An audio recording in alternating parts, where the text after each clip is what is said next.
I got an email here just a couple hours ago, and I want to take a break from proofreading the book that's about to come out. Hold on, I got to use my fancy new Apple earbuds. They tune me into the greatest radio station there is, which is your mind and heart. My fan's going really solidly. That's why I'm not using my computer for this. I've got a lot of windows open trying to work on this book. So I hope that doesn't distract you too much. But I got an email that I wanted to go ahead and answer just right now because I think the question or attitudes in it are so good that it's worth addressing sooner rather than later.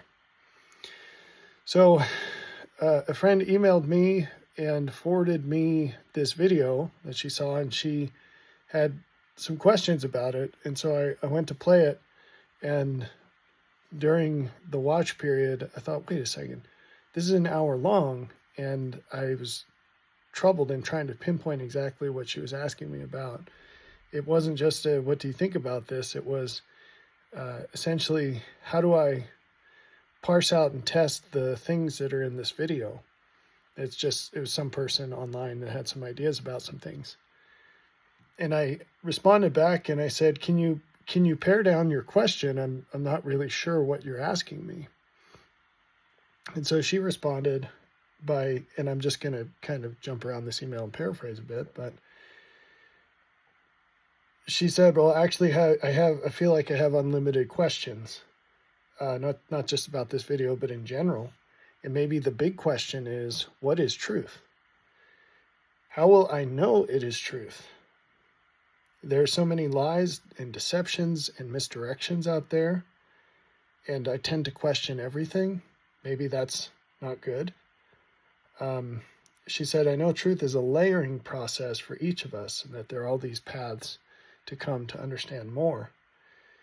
Is there a point in this life when I'll know that I did all I could to find and obtain truth? How much faith can or should I have in myself and my own discernment? And let's see. She asks if she should feel crazy because she's got these ideas, these questions, and, she's been wrong about things before, I guess. So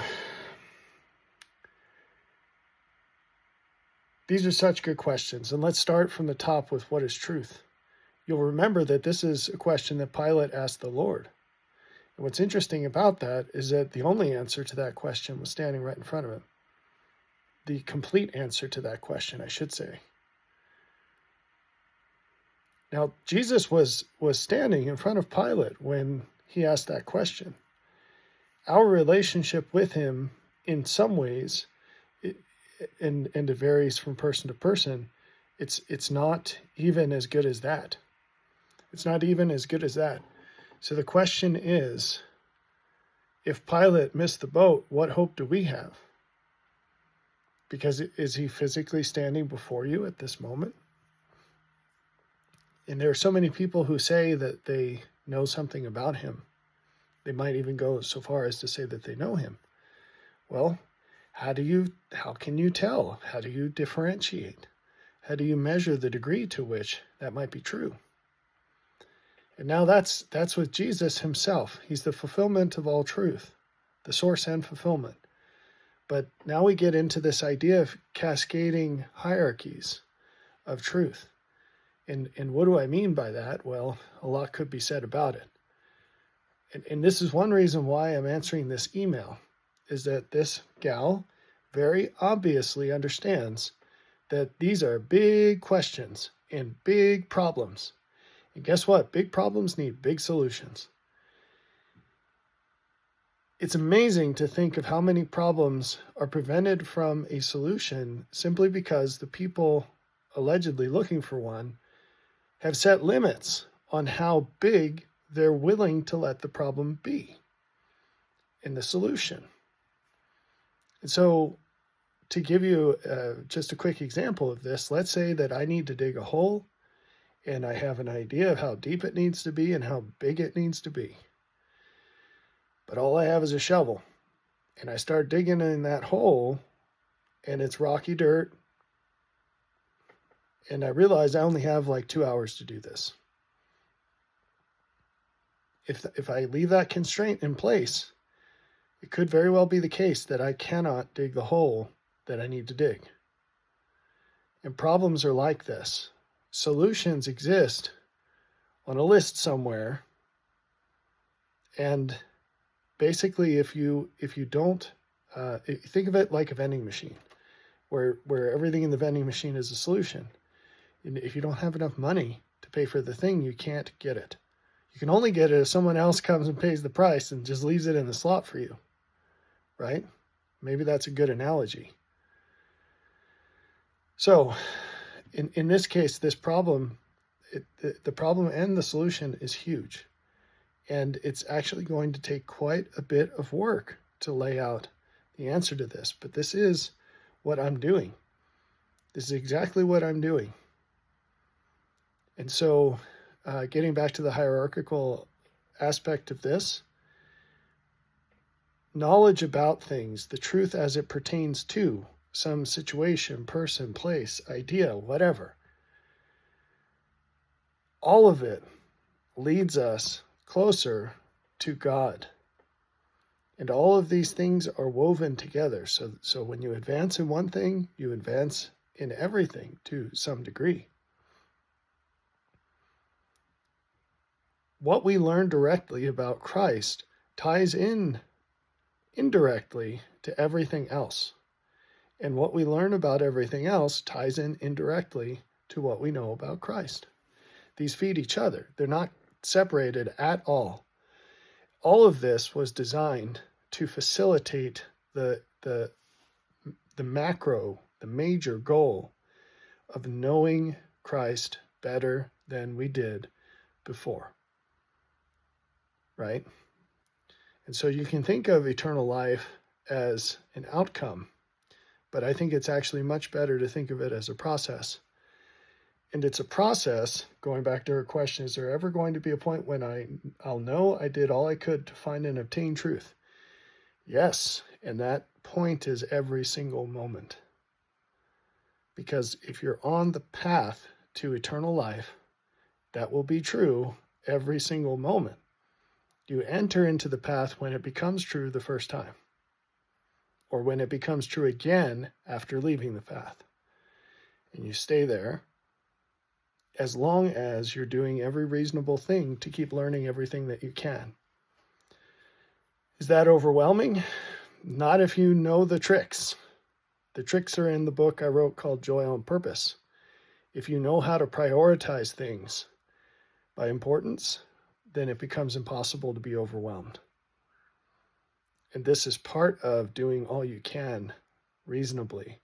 It's getting a sense for the sort, how you sort your priorities. And so then when you have a question about something, you know exactly where it fits in the importance of things, or I should say you have an idea. And living up to that idea sincerely is how you achieve that goal of feeling like you're doing everything that you can to find and obtain truth. So what about your own discernment?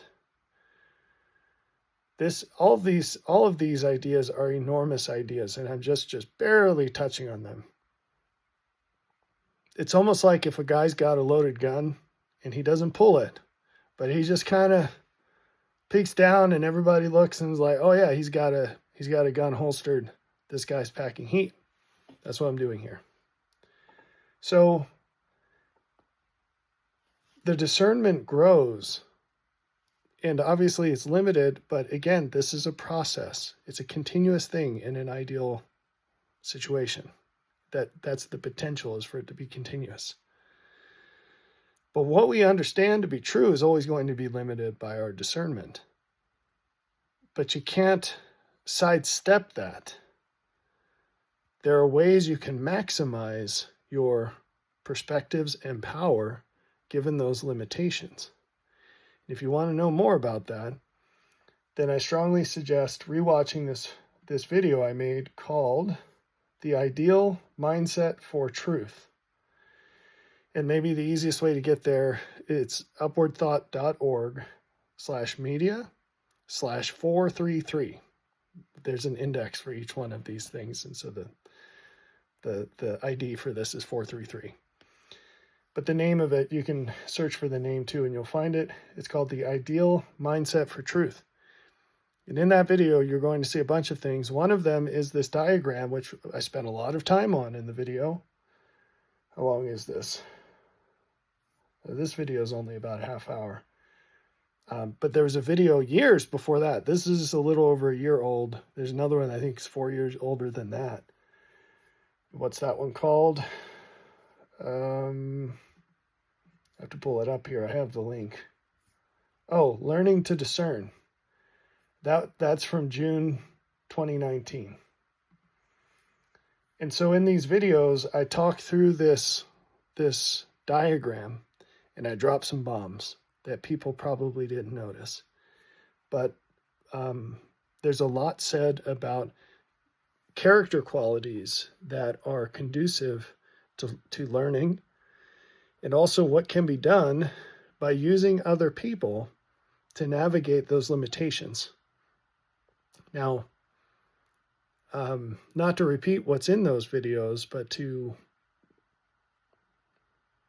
garnish isn't the right word, to amplify them and extend them, coming back to the question asked, basically, how do you prevent getting fooled? How do you prevent, how do you balance this use of other people and the fact that so many people out there are trying to manipulate folks, or they're just wrong and maybe they don't know it, so willingly or unwillingly causing harm? The principle is that in the actual gospel, there are all these safeties, all of these protections in the way. And part of learning to use these resources outside of you is learning these protections in the way. And that's a huge chunk of what I have and will share, have shared and will share. So in a way, what I'm saying with all this is stay tuned. This is a really, really important question to have. As this person indicated in their email, she pointed out how we're being bombarded with information. But as the price of information goes to zero, the price of wisdom goes to infinity. And one of the characteristics of wisdom is, one of its uses is to parse information, not just to judge whether something is true or not, or how true it is, but also how valuable it is and where it fits into the scheme of things and how to apply it. So I hope that that's useful. But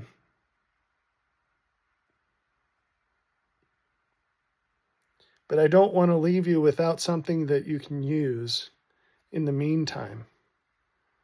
So I remember when I was younger working construction with one of my uncles, and I was staying with him at the time. I was in high school, it was over summer. And we came home after a long, hard day, and dinner wasn't ready yet. And so he popped a hot dog out of the fridge and he said, "This will hold you over till dinner. So let me just give you a little something to hold you over till dinner." John 7:17 lays out a principle that's very important.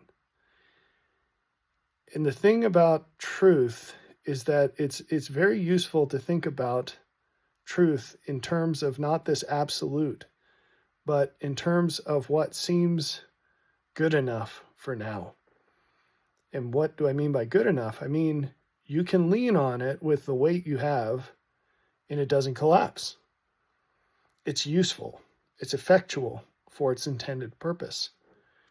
So I've got a deck right now that is kind of falling apart, and I don't have the time or the money at the moment to do much about that, but I'm absolutely going to replace it at some point.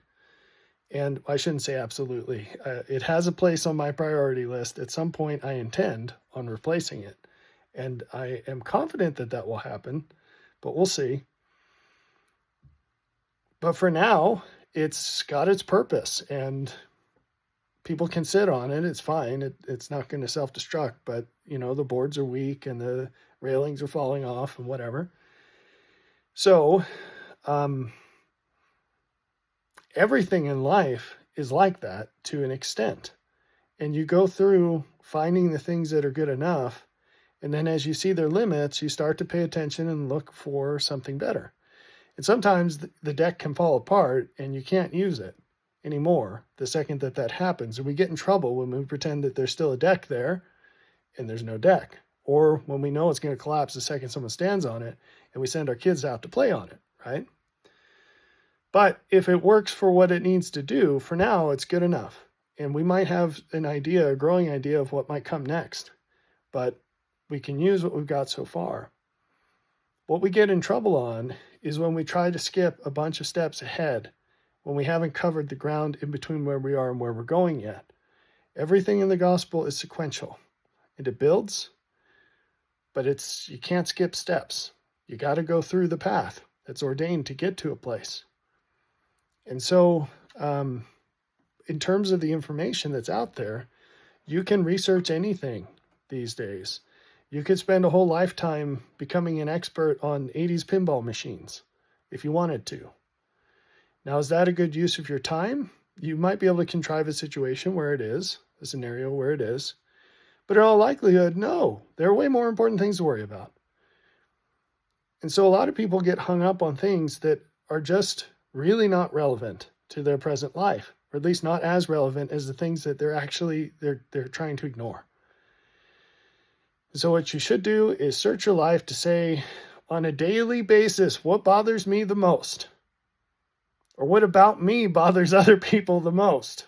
And that's not necessarily something you want to change. There were things about Jesus that really bothered other people, right?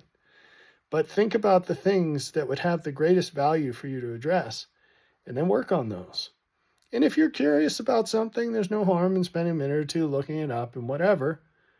But you have a shelf, use it. And especially when you're using the tools in Joy on Purpose, you can queue up questions you have or interests you have in random things. You can save tabs onto your web browser to look at things later. And maybe you'll never come back to it. That's fine. But at least you have a path to get back to it if you wanted to.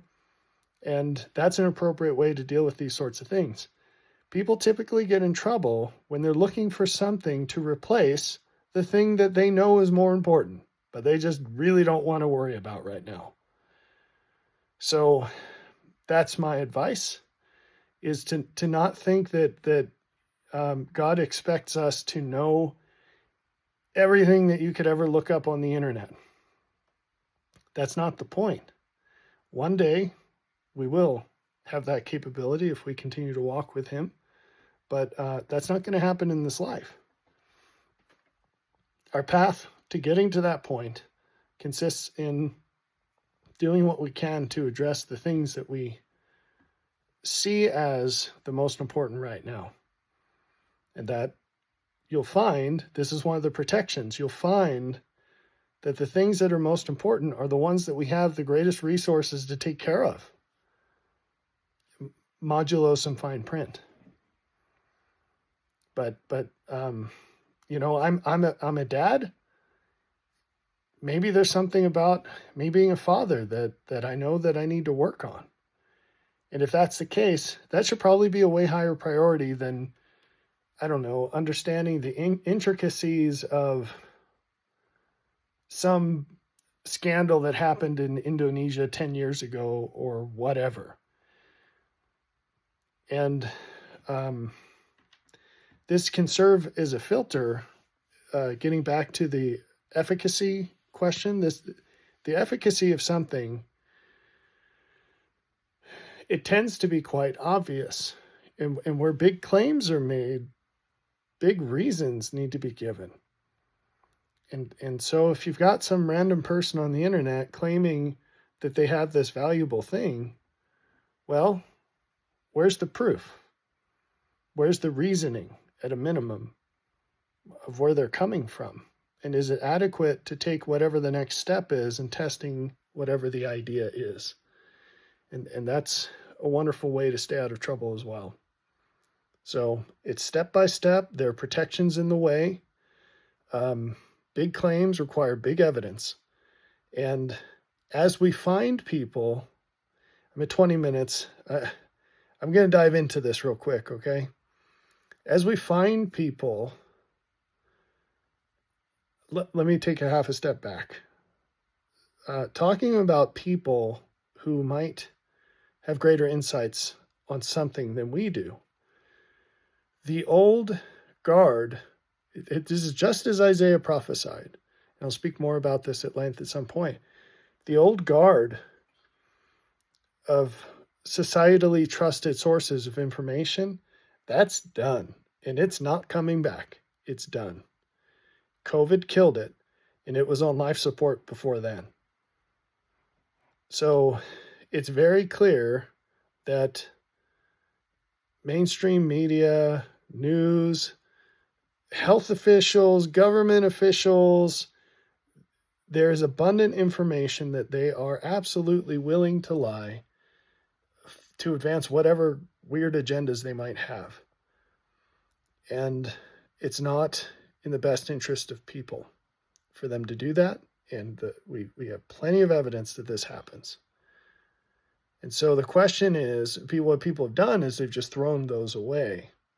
And that's not good enough, because while it's not good to have, say, a medical expert lying through their teeth about some medical topic, it's even worse for random people to think that they know enough about that topic to have an opinion worth listening to. Now, I'm not saying random people as in someone who lacks medical certifications or something. I'm saying someone with enough wisdom that they can accurately parse through complex information. Because most people can't handle complexity that exceeds a wet bag. That's kind of their upper limit. If any issue has more than one layer to it or requires more than 60 seconds to fully understand, they're lost. That's normal. So the more complex things get, the more wisdom someone needs to navigate through it in a helpful way. So what replaces these established, trusted sources? There's a pattern for that. Again, you can read Isaiah. It says what it is. It says what it is over and over again. Basically, they overcome problems that other people can't. They overcome problems that other people can't. Figuratively, and in some cases literally, they have food when other people are starving. They have clothing when other people are naked. They're healthy when other people are sick. And on and on. But there's evidence is the point. It's no longer a claim of a calling or a title or a position in society. They are able to show that they have things of value in terms that can be recognized by those looking for them. To adopt a very specific phrase, they have signs and tokens. And so you can find those people, and you can find them topically. You can find them in specific situations. I have a friend who has chickens for the first time this year, and he's asked me a few questions about the chickens, which is a no-brainer. Why wouldn't you do that, right? Why? It's the easiest way to make money in the world is by asking somebody who's already spent it to make mistakes that now you don't have to make. And, silly things like baby chicks will kick all the food out of the little dish you put their food in. They love doing it. They jump up in the dish and they kick it all out. And that stuff's expensive. And also the faster the food empties into the litter, the faster you have to change the litter because it gets stinky. It soaks up whatever comes out of their body and it really stinks. So there's a simple trick that you can do, and you can cut a slit in a tin can and push it in, and it creates a feeder. And if you save the plastic lid for said can, then you're good to go. And they also eat tons of food, and you don't want to have to go refill their food 4 times a day. So you just fill this thing up and you're good to go. There are little tricks like that. And why would he believe that I have any clue what I'm talking about with chickens? Because I've done it successfully many times. And I'm the kind of guy that thinks about things and tries to make them better. And he knows this because I do it in everything I do. And so he has experience with this. So does that mean that he has to bow to the authority of the chicken master, who's going to subjugate his opponents under his feet? And all opinions about chickens will kneel before me? No, right? No.